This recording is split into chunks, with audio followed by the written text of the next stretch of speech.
মেরিল milk soap bar. এর milk lotion প্রতিবার গোসলের পর আমার ত্বক রাখে নরম ও মসৃণ। দর্শক সবাইকে ওয়েলকাম করছি মেরিল মিল্ক সোপ বার ক্যাফে লাইভের আজকের আয়োজনের সাথে আছি আমি অর্চি রহমান এবং অবশ্যই আমার সাথে প্রতিদিনের মতো যখনই ফিরে আসি তখনই তো আসলে নতুন একজন অতিথিকে সাথে নিয়ে আসি। কেউ কেউ আপনাদের ভালোবাসার ভীষণ পছন্দের গুণী অভিনেতা অভিনেত্রীরা আমাদের সাথে থাকেন এবং আজকেও এমনই একজন আছেন, তরুণ একজন অভিনেতা। আসলে বিগত বছরগুলোতে তার কাজের যদি ধারা দেখতে থাকি তাহলে মনে হয় যে তিনি নিজের কাছে নিজেকে একটা চ্যালেঞ্জ নিচ্ছেন, কিছু একটা মনে মনে পরিকল্পনা করছেন এবং ভাবছেন যে একটার পর একটা কাজ দিয়ে তিনি আমাদেরকে মুগ্ধ করবেন। কেন বলছি এত এত কথা, যিনি আছেন সম্প্রতি আমরা চরকিতে অরিজিনাল ফিল্ম হিসাবে মিউয়ে তাকে রাফি চরিত্রে দেখেছি এবং তাকে অনেকেই বলেন যে তিনি আসলে আন্ডাররেটেড। এই কথাটা না আমার কখনো মনে হয় না যে তিনি আসলে আন্ডাররেটেড, কারণ প্রতি মুহূর্তেই তিনি প্রমাণ করছেন তার নতুন নতুন কাজের মধ্য দিয়ে। এবং রাফি চরিত্রের সব কিছু নিয়ে শুনবো। আমাদের সাথে আছেন তরুণ প্রজন্মের গুণী একজন অভিনেতা রাকিব হোসেন ইভন। চলে যাচ্ছি তার কাছে। ইভন, কি ব্যাপার বলো তো, তোমার আমার এত ঘন ঘন দেখা হচ্ছে ভাবে দুই দিন পর পর? হ্যাঁ হ্যাঁ একদমই, আমরা ভালো ভালো কাজ করতে চাই আর এরকম দুই দিন পর পর আড্ডা দিতে চাই। আমার জন্য ভালো, তোমার সম্পর্কে তাহলে বেশি কিছু স্টাডি করতে হবে না, তোমার সবকিছু আমার মাথায় থাকবে। দুদিন পর পর দেখা হবে, নতুন নতুন কাজ করবে। তবে এই নতুন কাজের প্রসঙ্গ ধরে একটু গল্প করতে চাই এবং শুরু করতে চাই। চরকি অরিজিনাল ফিল্ম হিসেবে মিউ আমরা পেয়েছি এবং এখানে রাফি চরিত্রে আসলে ইভন কেমন করেছে যদি তোমাকে বিচার করতে বলি, কি বলবে? এটা খুবই কঠিন, এটা খুবই কঠিন কাজ আর কি। তাও একটু বল। আমার মনে হয় যে আমাদের আসলে আমরা তো অনেক জাজ করি নিজেদেরকে, বা সব কাজ একই কাজ যে কোনো কাজ করার পরে মনে হয় যে এটা আরো হাজার ভাবে ভালো করা যেত বা এরকম অনেক কিছু। কিন্তু আসলে আমরা যে যতটুকু বলতে চেয়েছি ততটুকু বলতে কতটুকু পেরেছি সেটা হচ্ছে ব্যাপার। এবং দর্শকদের রিয়াকশন থেকে যদি আমার ইয়াটা রিসিভ করতে হয় সেক্ষেত্রে হ্যাঁ ঠিকই আছে, রাফি ভালোই করেছে আমার মনে হয়। তো এই যে কয়েকদিন তো হলো রিলিজ হয়ে পেয়েছে, তো আসলে দর্শকদের রেসপন্সটা কেমন পাচ্ছ? আমি বিভিন্ন সময় স্টোরিতে দেখছি যে অনেকেই দেখছে এবং তোমাকে ট্যাগ করে দিচ্ছে। এই বিষয়গুলো আসলে কতটা উপভোগ করছে এবং কে কি বলছে? ভীষণ ভীষণ ভীষণ ভালো লাগছে এবং এটাই আসলে উপভোগ করার বিষয়। আমরা তো আসলে একটা অনেক পরিশ্রম করে একটা কাজ করি বা ভালোবেসে একটা প্রজেক্ট বিশ্বাস করে কাজটা করা শুরু করি, কিন্তু সেটার চূড়ান্ত সফলতা আসে তখনই যখন দর্শক সেটাকে ভালোবেসে গ্রহণ করে এবং সেটাকে ধারণ করে। আর এই মিউর ক্ষেত্রে যেটা বলতে হয়, আসলে মিউর টিজার বা ট্রেলার দেখে সবার মাথায় একটা ধারণা ছিল যে এটা পেট রিলেটেড একটা স্টোরি বা পেট লাভার্সদের জন্য এরকম একটা ব্যাপার। নিঃসন্দেহে তাই, কিন্তু একই সাথে এটা শুধুমাত্র একটা পেট লাভারের চেয়েও অনেক বড় একটা স্টোরি। যারা দেখছেন তারা জানছেন বা বুঝতে পারছেন যে এটা একটা ফ্যামিলির গল্প, এটা নিঃসঙ্গতা কিংবা মানুষের অনুভূতির সম্পর্কের গল্প একটা পরিবারের। যে অনুভূতিগুলো অনেকটা সময় কিন্তু চাপা থাকে, হঠাৎ করে যখন এরকম কিছু আমরা দেখি তখন সবাই কিন্তু আমরা রিলেট করতে পারি বা জীবনের কোনো না কোনো ক্ষেত্রে সেগুলো মেলাতে পারি। তো আতিক জামানের পরিচালনায় মিউতে অভিনয় করা হয়েছে, তার সঙ্গে কাজের এক্সপেরিয়েন্স কেমন হয়েছে? খুবই ভালো। আতিক ভাই একজন মানুষ হিসেবে খুবই চমৎকার এবং ডিরেক্টর হিসেবে আরো আনন্দের, কারণ হচ্ছে উনি খুব বেশি অহেতুক কথা বলেন না, উনি প্রিসাইজলি কথা বলেন এবং উনি সাউন্ডলেস থেকে কাজটা নামিয়ে নিয়ে আসতে পারেন এবং উনি যতটুকু দরকার ততটুকুই বলেন। আচ্ছা, তো এটা খুব হেল্পফুল আর্টিস্টের জন্য, আমার জন্য অ্যাট লিস্ট তাই। মানে এরকম সেটে কাজ করতে তাহলে তুমি বেশি স্বাচ্ছন্দ্য খুবই বোধ করো? কমফোর্টেবল, সাউন্ডলেস, যে যার কাজটা জানে এবং হ্যাঁ মনোযোগী হওয়া যায় এবং আমরা দরকার বোধ হয় আর্গুমেন্টও করি বা একটা ডিসকাশনেও যাই, কিন্তু সেটা on process for the sake of the work. So এটা। আর সাদিয়া আয়মান, তার সঙ্গে কাজের অভিজ্ঞতা কেমন হয়েছে শুনতেই হবে। সাদিয়া খুবই চমৎকার।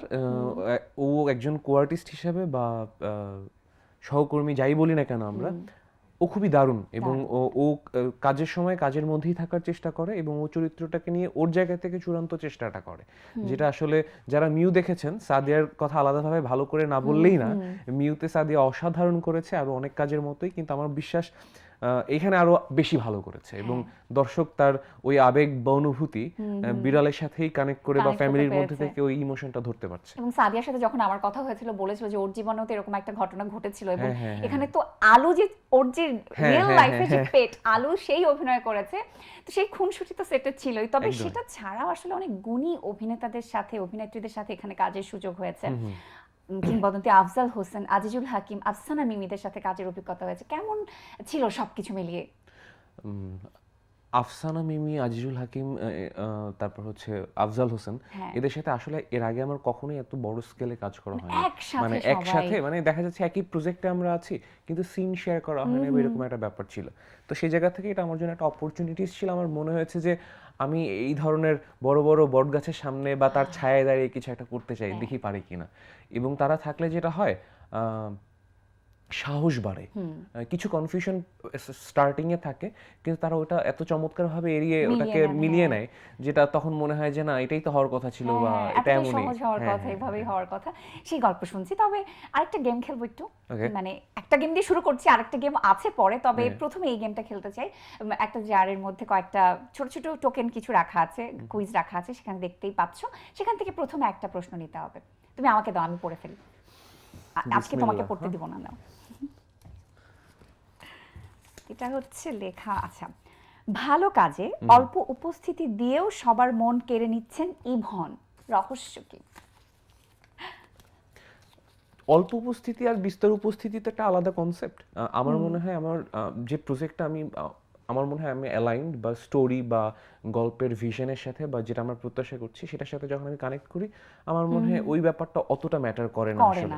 আর তার চেয়ে বড় কথা ভালো কাজে যখন সবাই ভালো ভালো হয় বলছে তখন বা সবাই হ্যাঁ, তো সেটা ডিস্ট্রিবিউট করেই নেয়, তো সেটা আনন্দ কিন্তু আরো মজার আরো আসলে। বেশি।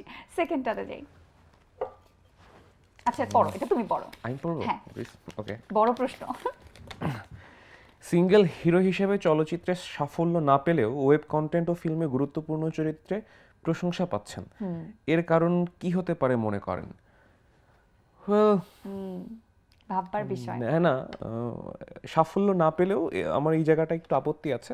সাফল্যের মাপকাঠি এক একজন এক একভাবে নির্ধারণ করে, সাফল্যের সংজ্ঞা আসলে এক এক কি? ধরনের। তো সবার একই জিনিসে একই কাজ থেকে একই প্রত্যাশা থাকে না। যাই হোক, এই আর্গুমেন্টে আমরা না যাচ্ছি। তবে আমার যেটা হয়েছে সিঙ্গেল সিনেমার ক্ষেত্রে বা সিঙ্গেল হিরো হিসেবে আমার যে কয়েকটা কাজ এসেছে বা সিনেমা এসেছে, আসলে ওই মুহূর্তে আমরা সিনেমা নিয়ে যতটা মানুষের কাছে পৌঁছানোর কথা ছিল কিংবা আমার যদি আগে থেকে এই পরিচিতিটা থাকতো তাহলে হয়তো আরো বেশি মানুষ কাজটা দেখতে পারতো। সেই সুযোগটা ওই পরিচিতির কারণে কিছুটা কমে গেছে, কিংবা আমরা আসলে মানুষের কাছে ওইভাবে যেভাবে পৌঁছানোর দরকার ছিল সেভাবে তখন পারিনি, যেটা এখন অন্যান্য কাজের মাধ্যমে পারছি। ওকে, আরেকটা প্রশ্ন। আরেকটা বড় প্রশ্নের ভয়, এটা আমি আপনাকেই দিয়ে দিচ্ছি। তাই না? হ্যাঁ, আচ্ছা, প্লিজ। ঠিক আছে। আচ্ছা, এটা আমি জিজ্ঞেস করেছি। মিউতে আজিজুল হাকিম, আফসানা মিমির মতো অভিজ্ঞ অভিনয় শিল্পীর পাশাপাশি এই প্রজন্মের সাদিয়া ইমানের সাথে কাজ করার অভিজ্ঞতা কেমন, সেটা আসলে আমরা কথা বলে ফেলেছি। আচ্ছা, দুর্দান্ত আরেকটা নিবো দুর্দান্ত। তাহলে? আরেকটা কি নিতে চাই? হ্যাঁ, ওকে, নিই। ডান। যেহেতু কমন পড়ে গেল প্রশ্ন। হ্যাঁ, প্লিজ। আচ্ছা, এটা হচ্ছে বর্তমানে আমাদের চলচ্চিত্র বিশ্বের সাথে তাল মিলাতে পারছে বলে আপনার মনে হয়? চলচ্চিত্র বিশ্বের সাথে যদি আমার মনে হয় আমরা গত 5 বছর আগে যেখানে ছিলাম নিঃসন্দেহে এখন সেখানে নেই, এবং আগামী 5 বছর পরেও আমরা এখানেই থাকবো না। আর বিশ্বের চলচ্চিত্রের অ্যারিনা তো আসলে অনেক বড়, আমাদের ইন্ডাস্ট্রিটাই তো খুব ছোট, কিন্তু সেই জায়গা থেকে আমরা যতটুকু পারছি এটা নিঃসন্দেহে অনেক বেশি প্রশংসার দাবিদার। হ্যাঁ, নিশ্চয়ই। এবং খুব চমৎকার একটা কথা বলেছো যে সময় যাবার সাথে সাথে নিশ্চয়ই আরো অনেক কিছুই পরিবর্তন হবে, দেখবো। তবে আরো গল্পে ফিরছি, মিমের গল্প, তোমার জীবনের গল্পে ফিরবো। ছোট্ট একটা বিরতির সময় হয়ে গেছে, বিরতিটা নিয়ে আসছি। প্রিয় দর্শক, মেরিল মিল্ক সোবার ক্যাফে লাইভের সময় হলো ছোট্ট একটা বিরতি নেবার। ফিরছি এক্ষুনি, সাথেই থাকুন। মেরিল মিল্ক সোপার এর মিল্ক লোশন প্রতিবার গোসলের পর আমার ত্বক রাখে নরম ও মসৃণ।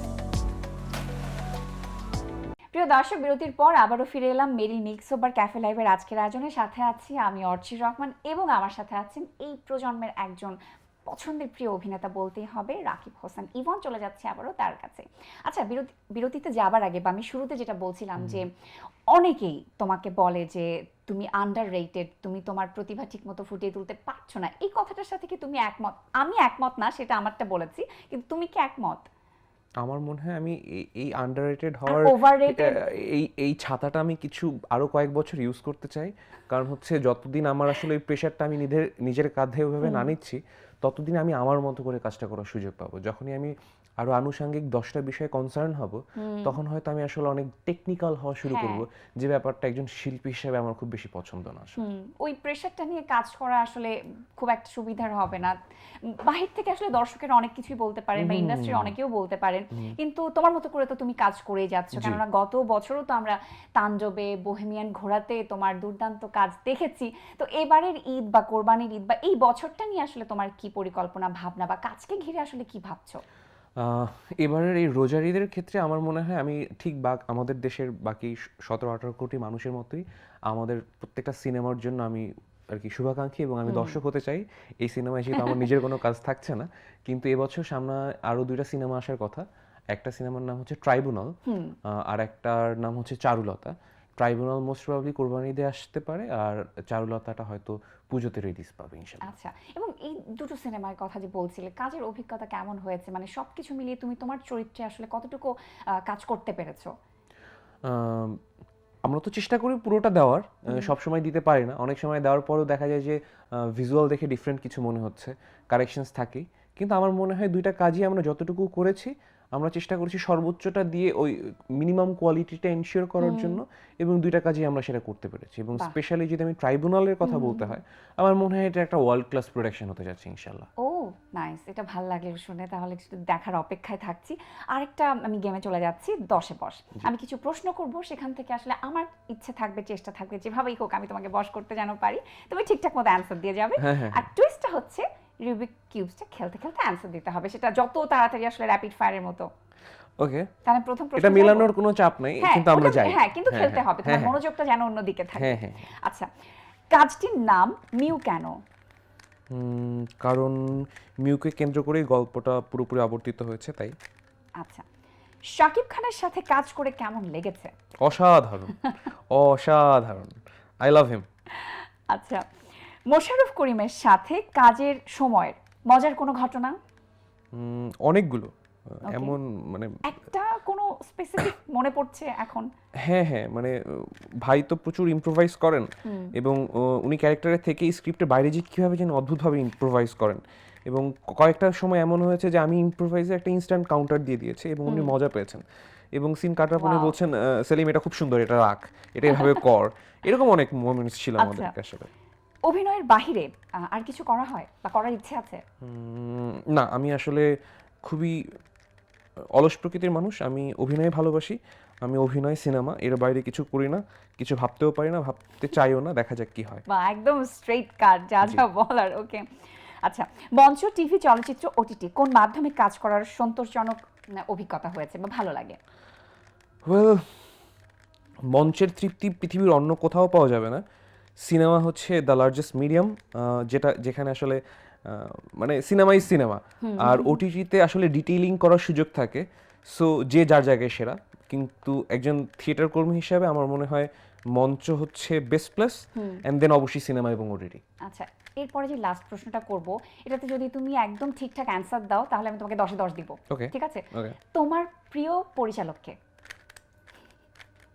একজনের নাম বলতে হবে? একজনের নাম বলতে হবে। প্রিয় তো একজনই হয় নাকি? না না, একজনের নাম এই তো। মেজবাউর রহমান সুমন। হ্যাঁ, আমি তার সাথে কাজ Fine. করতে চাই।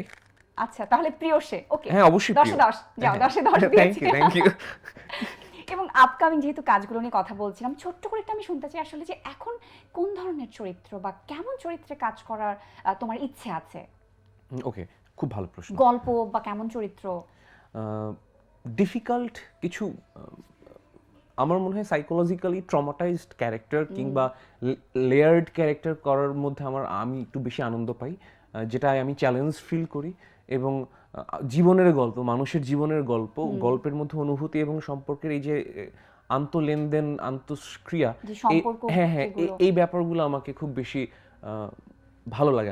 আমার মনে হয় আমি এই ধরনের ডিফিকাল্ট স্ট্রাগলটা করতে চাই আসলে একজন অ্যাক্টর হিসেবে। আচ্ছা, এবং রিসেন্ট টাইমে এমন কোনো গল্প বা কাজ, চরিত্র বা দেখা হয়েছে যেটা দেখে মনে হয়েছে যে এই ক্যারেক্টারটা যদি আমি করতে পারতাম তো ভীষণ ভালো লাগতো বা চমৎকার হতো, এরকম কোনো ক্যারেক্টার বা কারো কাজ? ইয়া, আমি রিসেন্টলি হচ্ছে আপনার দেখছিলাম, কি বলে এটাকে, আই সোয়ার, একটা ফিল্ম। আচ্ছা। মোস্ট প্রবাবলি এটা পুরস্কারও পেয়েছে, এবং সিনেমাটা দেখার পর আমার মনে হয়েছে ওয়াও, মানে আমি তো ওই ক্যারেক্টারটা করতে চাইনি বা আমি এখানে থাকলে ভালো হতো, কোনো একদিন হয়তো। অফকোর্স এবং সেজন্য অনেক অনেক শুভকামনা থাকছে। আমার কাছে মনে হচ্ছে মাত্রই জার্নিটা শুরু হয়েছে, সবার মধ্যে পরিচিতি পাওয়া, ভালো লাগার সে জায়গা ইভেন তুমি করে নিয়েছো অলরেডি। তোমার জন্য অনেক অনেক শুভকামনা। যেহেতু একেবারে শেষের দিকে আছে, দর্শকের উদ্দেশ্যে যদি কিছু বলার থাকে। ধন্যবাদ। দর্শকদের উদ্দেশ্যে হচ্ছে, দর্শক আপনারা যা আমাকে চেনেন কিংবা চেনেন না, আমার নাম রাকিব হোসেন ইভান। আমি একজন অভিনেতা, আমি অভিনয় ভালোবাসি, অভিনয় ভালোবেসে করি। এটা পেশা চেয়েও অনেক ঊর্ধ্বে, পরিচিতের ঊর্ধ্বে হচ্ছে আমার নেশার মতো। আমি ভালোবেসেই কাজটা করে যেতে চাই। আমি cinema, web film, web series যাই করি আপনারা দেখবেন, সাথে থাকবেন। এবং বাংলা সিনেমার এই ঈদে যতগুলো সিনেমা আসছে, ওটিটির যতগুলো কাজ আসছে, আমার মনে হয় এই ঈদের মতো একটা ঈদের জন্য আমরা অনেক বছর বা যুগ থেকে অপেক্ষা করছিলাম।